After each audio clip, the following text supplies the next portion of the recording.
Okay, what is a Polish potager in the winter in Michigan? This is a Polish potager garden, including the snowplow going by. This is my backyard. There are my beds back there, my chickens back there, and a potager garden is pretty much just a garden off the back of your house that's used for kitchen garden. Right now in Michigan, this is how mine looks. I will do another tour of what a potager garden is when it is nice and beautiful in the middle of July. But for now, I wanted to explain kind of what the Polish potager is, what a potager garden is, and just kind of fill everyone in as I start to gain subscribers. I think people are probably wanting to know what that is. So I'll tell you a little bit about myself and a little bit about my potager garden, but I'm going to go inside. So when my channel started, it started as just a fun thing to do with my daughter. I have a daughter who is 9 and she wanted her own YouTube channel. And she's not quite responsible enough to be online on her own. So we made a YouTube channel where she could make gardening videos with me. At the time, she was really into helping me out with garden projects. And we would post them online and Grandma would say how awesome Ava was and things like that. And then as we got through the gardening season and we got about halfway through the gardening season, her interest kind of waned. She still comes out and helps with the garden, but she was not content to sit with me for a long time and make a video. And I really liked looking back at those videos. I really liked looking back at my garden. Instead of making a bunch of notes about where I'd put things or how things had looked, I would just go back and watch a video and be like, oh yeah, that's where I put that. Or, oh my gosh, that was so small. I guess it is growing really well. Things like that. So I kept making them. We have some family that we don't see on a regular basis that would watch and be kind of caught up, and we'd talk gardening. And then it kind of took off a little bit with a little bit of the garden tours. I think September's garden tour took off a little bit and people started subscribing, and I enjoy it. I have a lot of fun with it.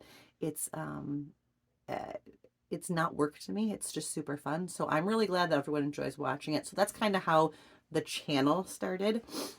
As far as gardening, I was a picky eater. I'm still somewhat of a picky eater. I grew up eating peanut butter sandwiches and McDonald's hamburgers. Those were my favorite foods.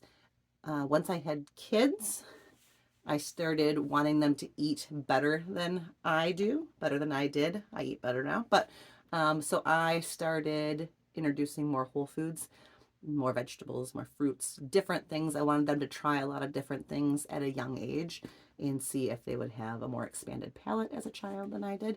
So one year I decided I was going to grow cucumbers. That was one of the first things. I went out and bought a whole bunch of tubs, like big plastic tubs from a big box store. I planted some cucumber seeds. I got little teeny tiny plants about that high, and they just stopped growing. But I didn't know any better.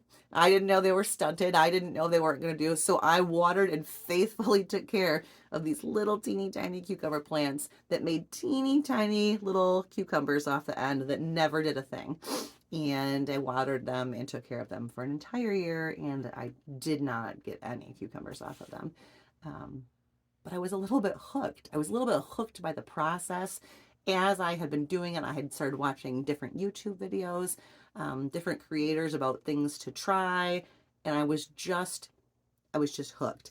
So I started watching Jessica Sowards and Maya on Roots and Refuge, and that is the big channel that really got me pushing further. I really, really like her channel. If you don't watch it, go watch it. She's way, way, way more famous than I am.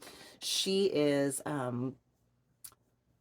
a good, encouraging, positive person. And sometimes in these homesteading channels that I found, homesteading slash gardening slash self-sufficiency, sometimes people have a certain way that you need to do it. So you do this and you're a homesteader, do this and you're a gardener.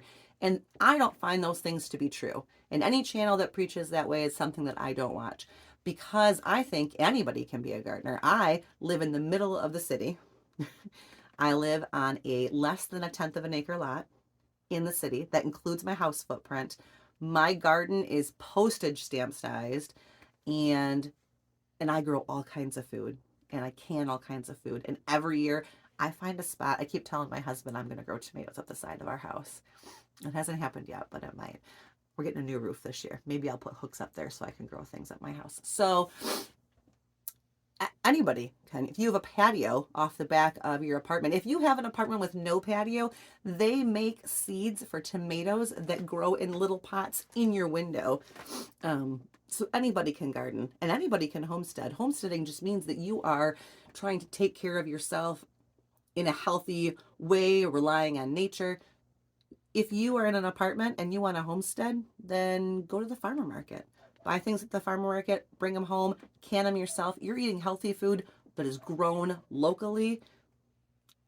There's lots you can do. Now, obviously, you can't do as much in an apartment or in my small city lot as you can if you have 10 acres out in the country. But that's my dream, right? Let's just wait and I think that God rewards people that work toward their dream. So I am doing what I can where I am here.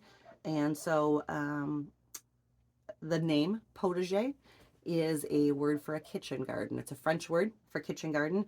It's kind of, the way I look at it is a potager garden is one where you take this romantic stroll through your gardens with a basket and pick your ingredients for dinner and then come in and cook them.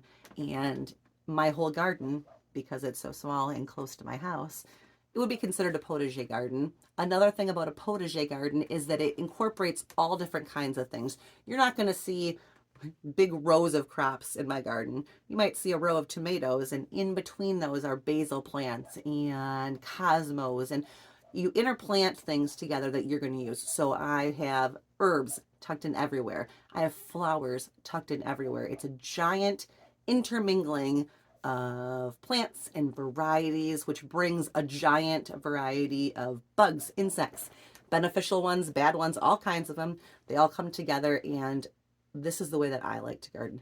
It's beautiful. I think that it's healthy. I think I get good return on my crops, and it just makes me happy. And if you are happy out in your garden, you're going to go out in your garden more. You're going to see problems. You're going to weed. You're going to take care of things. My favorite thing to do, pretty much whenever the sun is out, is go walk around in my garden, whether it is freezing cold and there's 2 inches of snow on the ground like it is today, or when it's beautiful and sunshiny and I can go sit on my chair and hide in my sunflower patch, any of those things. So potager garden is kind of, for me, a little bit like a refuge, a little bit like a sanctuary. It's kind of my place. So that's where the potager comes from. Okay, so the other part that plays into the Polish potager is that one of my hobbies that I do, that I don't talk about on here, but I do genealogy and ancestry type things. I really am very interested in how I got to be here, what brought me here. So I like to not just find out, okay, person so-and-so was my ancestor. That's nice to know on a pretty tree.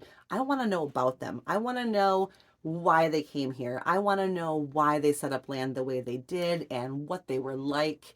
And so I get a big joy out of that.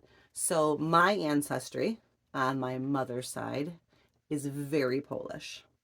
My ancestry on my father's side is very French.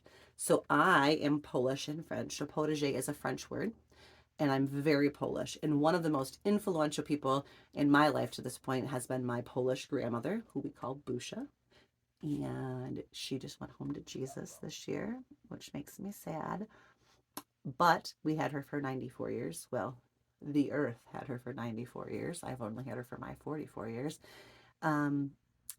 But we really were very close. Her house was a safe place for me. She was so proud of everything that we did. She had my back, and we live a very Polish tribe life.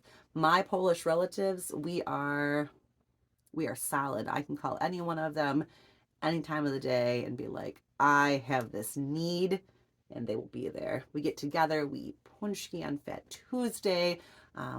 My Busha would make, we called it no ingredient soup, and there's actually a video, I'll put it in the comments. There's 4 generations of Polish women, and we all went over and made butterbean soup with beans I grew out of the garden, and that happened every year. Duck blood soup, chanina. There's just so much heritage and memory and stuff in this, and being Polish is something that that's kind of important to me. And then I married my husband, who on his mother's side is Polish, and on his father's side is French, which I think is hilarious. Our last name is French. So, French and Polish, this merging of these two places we came from, and just really seemed to make this Polish potager for me. As far as what the Polish potager will be in the future, I do not know. I am not in charge. I am a firm believer that you do the next thing in front of you, do the next step, do what you have with what you have in front of you, and the next step will be revealed, right? So I'm enjoying this right now. I enjoy my garden. I enjoy making these videos. I enjoy talking to everyone that I'm meeting online. I would never have believed that there would be an online community that would feel real, like they would feel these. I have friends online that I've never met in real life, and we talk gardening, and I get so much knowledge and so much insight into things, not even just gardening, in life in general, from some of these people. So I really enjoy what I'm doing right now. So we'll see where the journey takes us. I hope if you're here you subscribe and see where we go. Have a great day.